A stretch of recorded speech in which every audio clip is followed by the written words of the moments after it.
Welcome to BIV Today, the daily podcast from the newsroom of business in Vancouver. I'm Kirk LaPointe, publisher and editor-in-chief. A few months ago, my guest might have been here to talk about the global market for our forest products. He's one of the country's senior executives in lumber, and for that matter, one of the senior executives in building materials, and for that matter, one of the senior executives in nails and wire products, and for that matter, big in real estate. So we could be discussing a number of those things. But today, Amar Doman, who bought his first company at age 18, I might add, is in the public light very differently because he's bought the BC Lions of the Canadian Football League from the estate of the late David Braley.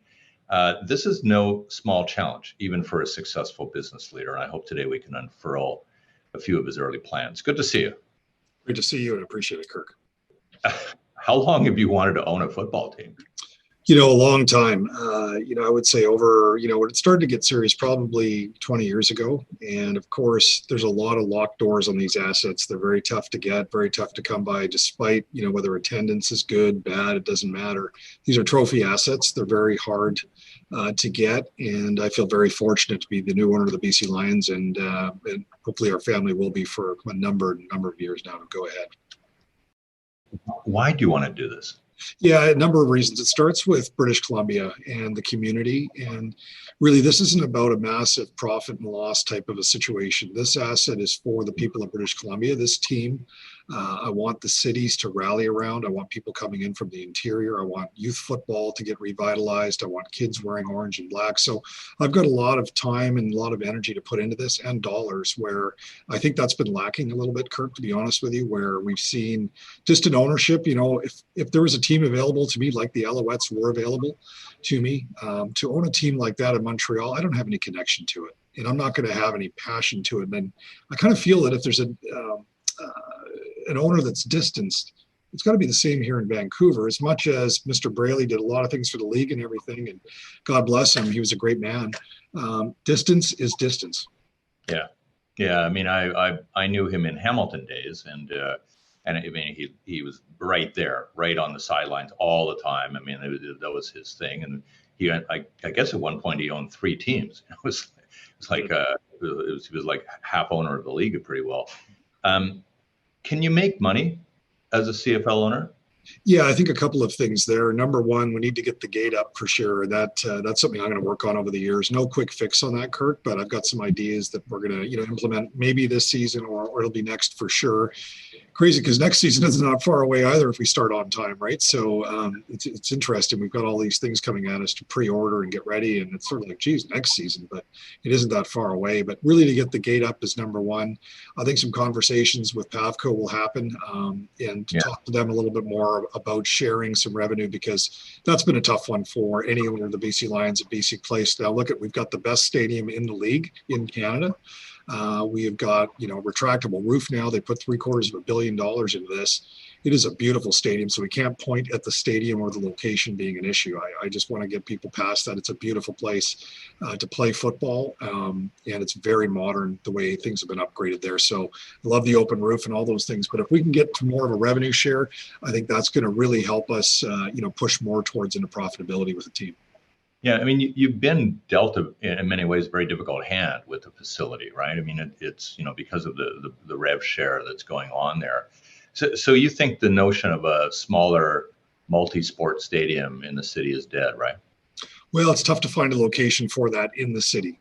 I would say that if there was a location that would pencil out, yes, but the cost of real estate in Vancouver to throw a stadium in is pretty difficult, I think, these days. And I'm not sure you'd find it nor have the parking room for it as well. So if that strategy comes to light over time, I think it would be out in the valley. I don't think it would be around here. Yeah. I'm always intrigued by the world of sports owners who oversee many other enterprises because of the enormous challenge just in managing your time. Have you sorted out how much time you're going to spend on this business? Well, I'm pretty much a 24/7 guy. I don't look at the clock. I start very early in the day, and I'm being able to manage a lot of things, but certainly I'm not going to manage the X's and O's of the team or have any involvement in there at all. We've got a professional management team for that. We've got a great president, a great coach, and they don't need my help, and I wouldn't be able to assist them very much anyways. I love being a fan. That's my job. and I want to be a big cheerleader of the Lions like I have been for a long time, and in the background supporting them. And so that'll be my job. I'll make sure I find the time and find the money to put into this team and the promotion of it, and to, youth programs, whether that comes in at, having our Lions go speak at more schools, but also have rally days. I think that could be pretty exciting when the Lions are playing on a Thursday and a Friday. The Lions might show up somewhere that morning at a school, and we can drop things off for kids, and so whether it's stickers, whether it's socks, there's just a lot of things that we can do to get people's mind back on football and start to rally around this great club we have. Yeah, I mean, in trying to and thinking about owning this franchise for a couple of decades, and even making an offer earlier, I guess, to Mr. Braley, you've witnessed, though, the sport undergo a fair number of changes. The league itself undergo a fair amount of almost restructuring economically, and the market for it changed quite considerably. Where do you start in as an owner? Again, not getting into the X's and O's. There's no Amar Doman past pattern that you're going to install in the Lions. But I mean, where do you start? Yeah, I think the first thing I want to do as we get through the short season is do a lot of studying and a lot of listening. I want to listen to the fans. There's a lot of comments coming in, and frankly, I've been, very much welcomed. I know the honeymoon can end pretty quick with things like this, but I certainly know that I'm going to, it's a don't tell me, show me story. But I'm going to start by listening and really understanding and making notes, and collectively sitting with the BC Lions management team, the ticket group, the marketing group, the whole shebang, and then also sit with some long-term fans. I want to sit with season's ticket holders. I also want to sit with people that have thrown their tickets back. I want to know why. I want to know whether it's cost. I want to know whether it's the venue, whether it's the travel time, whether it's the BC Lions. What has made them not want to be attending a game? Because I know that if you've been a Lions fan for a long time, you're still a Lions fan. You may not be showing up, but man, you still like the Lions. I don't think people don't like them, but we're missing a generation of new Lions fans as well. And I think that's where, I've got 3 kids. They're 11, 9, and 7. I want to spread the word, meet with their, junior football teams when they're playing flag football and things like that.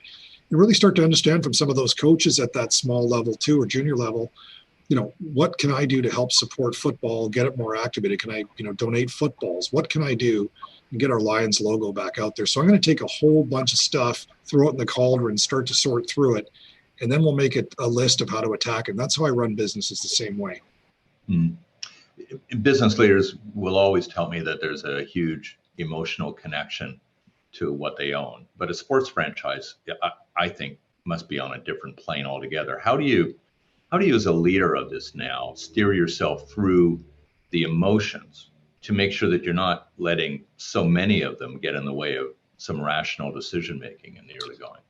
Yeah, that's a great question. First of all, it's overwhelming right at the start here. It's only a weekend, and it's overwhelming, but it's been overwhelmingly positive. But also the challenges that come in. Everybody's an expert, including me, right? We all know how to fix everything when we're a spectator. When I walked out to the practice field in Surrey last week and got introduced as the owner, that's when the rubber hit the road for me. It was emotional, to your point, and all of a sudden you're looking at all the team and the eyeballs there, and I got to tell you, though, it made me really feel part of the team. Like I felt like this was such a special, quote unquote, acquisition of something that is very, very different than a lumber mill or a steel mill or building products distribution, all the different things we're in. But this is very unique, very different. And it's got the whole province and, the CFL, there's a lot of pride behind it. And I need to bring that pride back. And again, it's going to take listening, it's going to take learning, and it's going to take time, and it's going to take investment. Yeah, I mean, a sports franchise is so different in the sense of its contribution to an identity. And so, do you have an understanding or a kind of a mission statement or something that basically addresses, in your mind, what the contribution of the Lions is to the British Columbian identity? I don't think I've got a mission statement yet, but, some of the things that I've been thinking about and was thinking about before we, negotiated and finally got the transaction completed is that if the BC Lions can participate more in community, if we can get more kids thinking about football and team sports in general, putting children on the right path is very important to me. There's a lot of different choices out there. And when children get into sports generally, they pick better paths.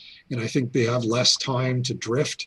So those types of things. And I think if we've, it's cliche, but if you've helped one kid or 100 kids just go the right direction, I've done my job. It's not about, trying to make millions of dollars with the team. It takes millions of dollars to get there to be able to buy a team. And you're already at that point when you have one of these assets. So that's not, my first priority. It's not profit. It's to help the community and really get this whole province of BC excited about a team that I think has been lacking in that department now for a while. And it's been a diminishing, asset. I've talked to a lot of fans already. I've had a lot of emails and comments I've been reading, and it's sort of been a ship out at sea. That's how it's felt here, although David was a great owner and supported it financially very well. Didn't miss a beat there or a check. But it just feels like it was drifting out at sea. And the excitement, me just walking around BC Place last week, that was pretty cool. A lot of guys were just yelling. They're very excited, about just local ownership. They can see me. And I walked out onto the field early and did a short speech. They can now see me. I'll hope to be at almost every home game and most of the road games as well. So I'm going to be behind this team and, again, learning all the way, Kirk. Yeah, you got a pretty big cheer. You got probably second or third best cheer of the night in that game. But listen, the league's three largest markets seem to have the league's three largest challenges. And how important is it as well for you, not just to generate a rebuild here, but figure out with the other owners what is going on in Toronto, what is going on in even in Montreal right now about the league and its competitive issues. Yeah, I think it's a little similar to BC, whereas Montreal, I think, is going to recover. They haven't had an opportunity to play under their new ownership until, a couple of weeks ago. So I think, Mr. Stern there is going to do a good job. He's pretty pumped up. We've had some conversations, and I think Montreal is going to be okay. It's in rebuild mode. They just need a chance. And of course, COVID threw all of us a loop here. But when you get to Toronto, that's a more of an interesting, ownership group. They own a lot of different sports, venues, if you will, and platforms. So whether that gets detangled one day, I'm not sure. But I think maybe a football-focused ownership might help Toronto.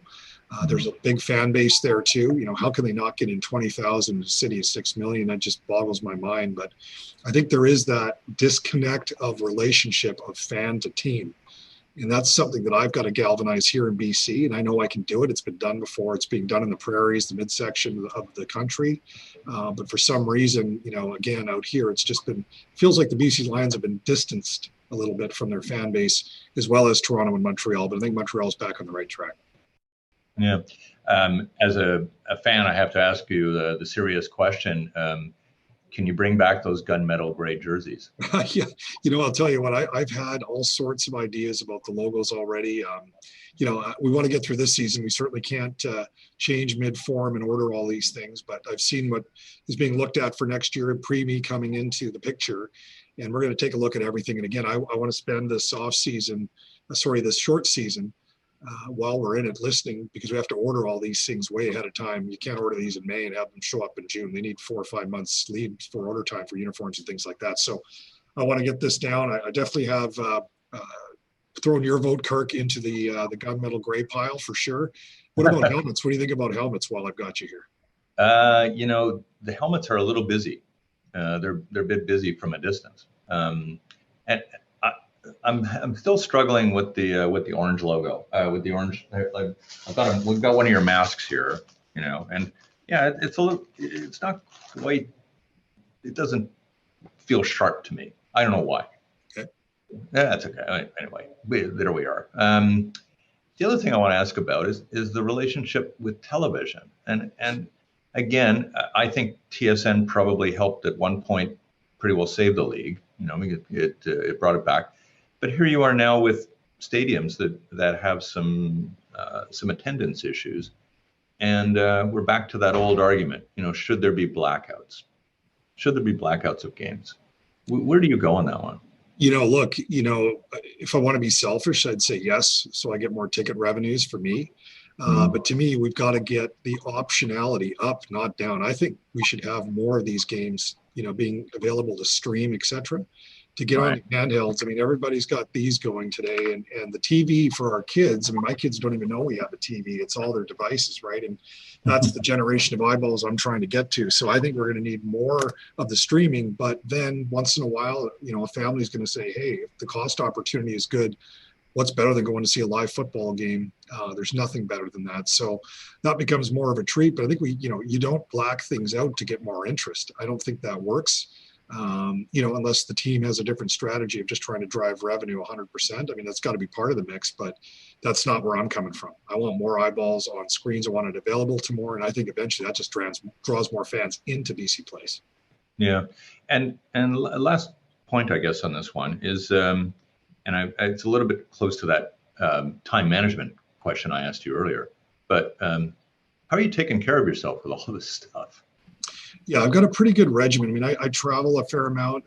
Even through COVID, we've got a lot of business both sides of the border, and I do keep a good fitness regimen. And I watch what I eat.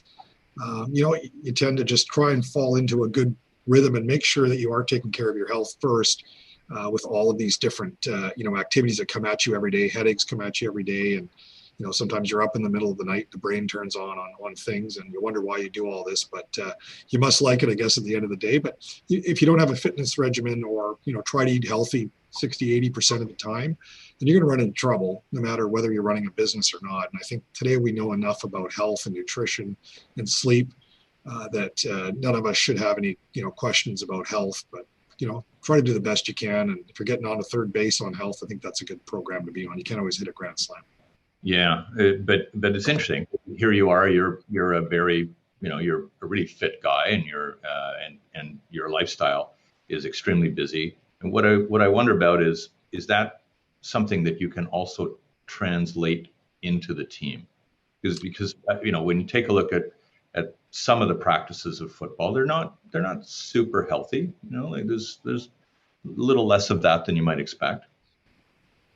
Yeah, that's a good point, Kirk. And I'm not sure, and I don't have the information yet because I haven't sat down with, all of the team's management yet, which I will be doing. But, I'd certainly like to ask them if they would like me to, invest in nutritionists and things like that that can help the club and help everybody get, more aware of the nutrition side of things. I mean, obviously they all work out hard. That really is evidenced. But, when you come into what's going in to your system, a little knowledge can go a long way, and I'm very happy to help us get more nutrition aware at the Lions level. And I think that's a great point you bring up, Kirk, because I demonstrate that myself. Yeah. Last question. They're going to make the playoffs? We are going to make the playoffs, and I think we're going to have a great playoff run here. So I think, look, we've got a fantastic quarterback. Our defense is strong. I know we struggled a bit on Thursday night, but the coach is fantastic. Rick's a great president. Look, the pieces are all here for us to get into postseason play. I think we're going to do some damage in Ottawa. I hope they're 3-0, but I'm hoping that we can come in there and do some damage to them. And then we've got a bye week, and then we've got Saskatchewan. I think we're going to get into some postseason play, and I'd be happy to be traveling to those road games and have some fun. Yeah. I thought you're going to have a Canadian quarterback there for a little while. Yeah. Well, you never know. I know we were a little dicey, with our current quarterback, but he'll be fine. And if not, we've got a great young fella waiting to go. He was, Michael Riley was throwing the ball the way I did, and when his elbow was all damaged there, it was kind of same wobbly thing going across. It's quite. Felt sorry. I was wincing while watching him. Like I was just like, why are you doing that? Anyway, it was he seems to be back and fit as a fiddle again. So I think he's going to be just fine. Yeah. Well, listen, everybody wishes you the best, right? I mean, I think you're painted as a bit of a savior for this thing, and that ought to be something to keep you going during the course of the day. But as you said earlier, there are no small expectations too for what you got here. Understood. And I'm going to work hard at it. And again, no quick fixes, but we'll just keep going at it until we get it right and get BC Place rocking again and having some good times. All right. Good talking to you, and we'll talk again. Thanks, Kirk. Take care. Amar Doman is the new owner of the British Columbia Lions. I'm Kirk LaPointe. Thanks a lot for watching. We'll see you again here at BIV Today.